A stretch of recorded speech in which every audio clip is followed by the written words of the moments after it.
I don't want to do it right now. I'll do it tomorrow.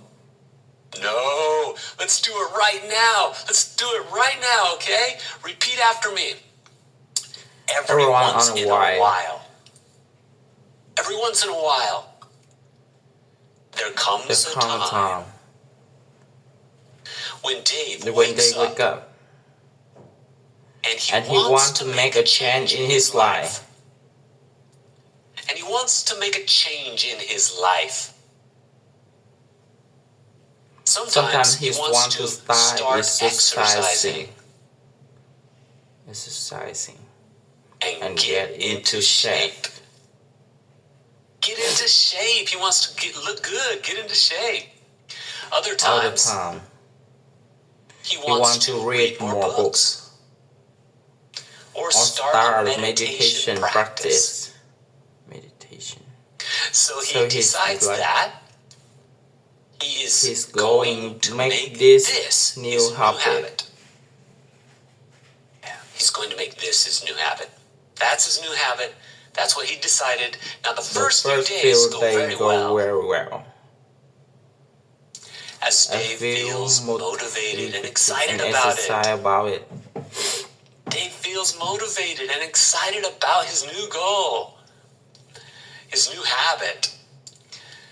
But as more days pass, his so-called new habit, so-called, that means it's not new anymore, it's becoming old. It's so a so-called new habit. Doesn't excite him anymore. It doesn't excite him anymore. So Dave says to himself, It's fine. I'll do it tomorrow. I'll do it tomorrow. It's fine. Then tomorrow rolls around. Rolls around. It comes. Tomorrow comes. Tomorrow rolls around. And he still doesn't feel like doing it. Again he says, tomorrow. This keeps on happening. This continues to happen. This keeps on happening. Until his desired new habit is nearly forgotten. Nearly. His desired new habit is almost forgotten, is nearly forgotten. However, Dave isn't alone in his struggles.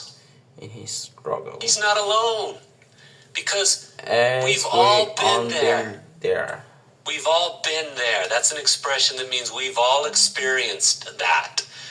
I've been there. We've all been there. At one point in time. At some time, at one point in time, we've all been there.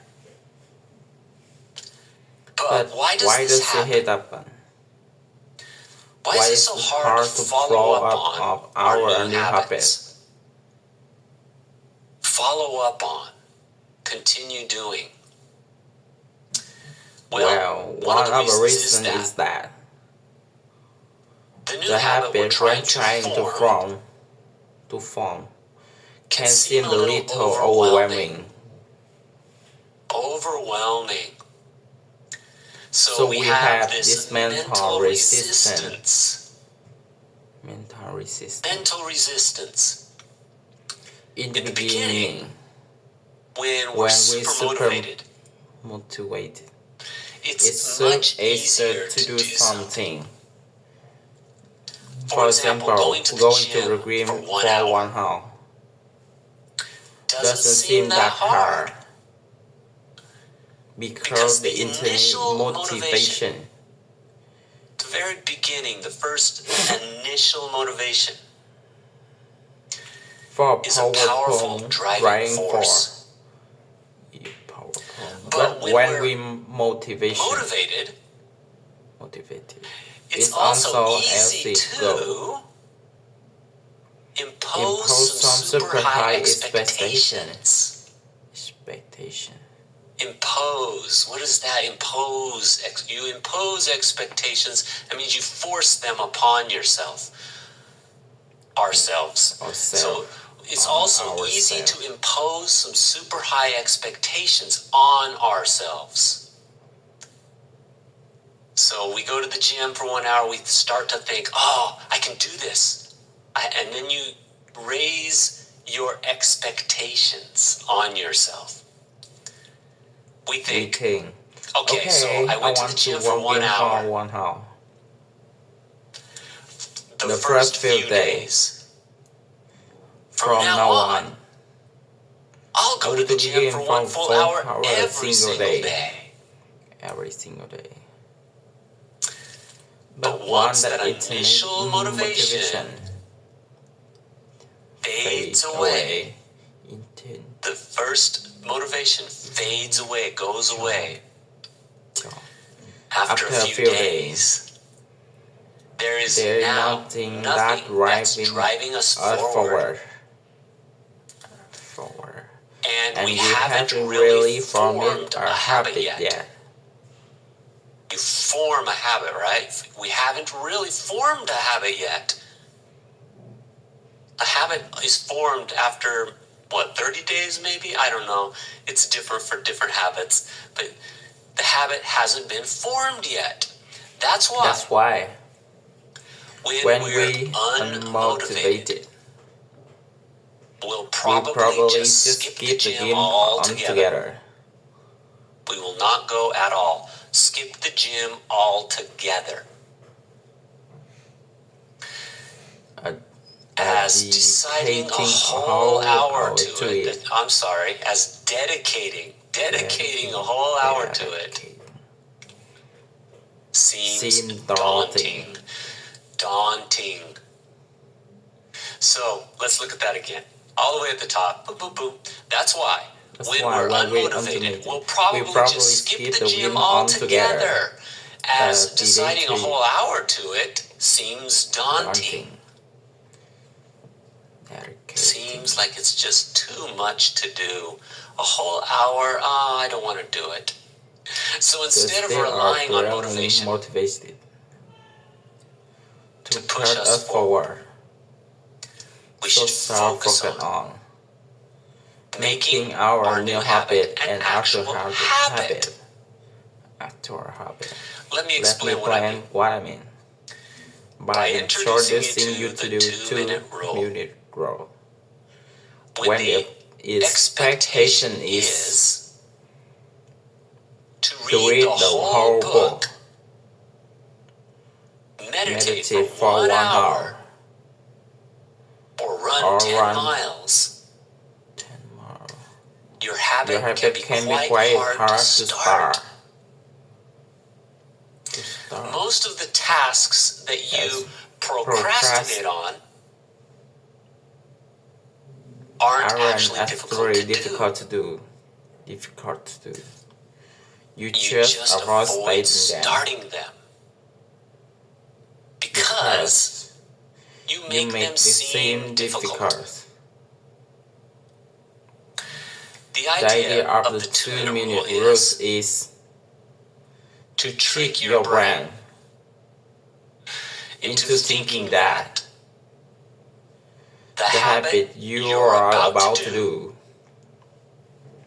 isn't hard. The 2-minute rule is to trick your... the idea... I'm going to go back up. I'm going to do it again. I have to do it right. The idea of the 2-minute rule is to trick your brain into thinking that the habit you are about to do isn't hard. That's the idea of the 2-minute rule. Okay, now I feel better. So what you want to do is break that big habit down. Break down. That's a phrasal verb. Break down. To break something down means to make it into smaller pieces.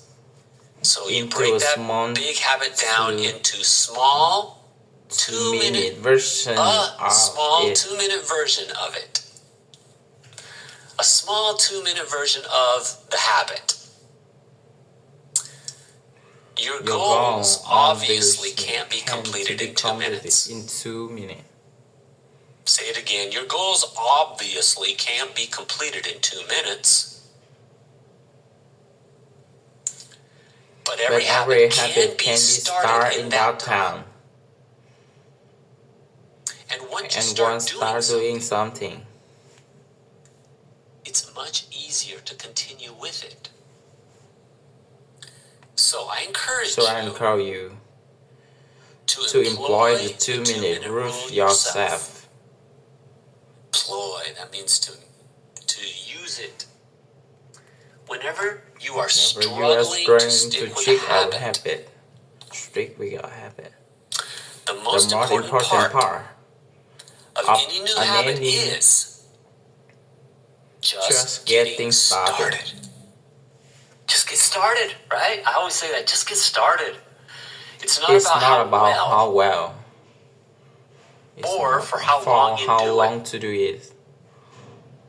It's about consistently taking action toward it. Let's say that one again. It's about consistently taking action toward it. Instead of trying to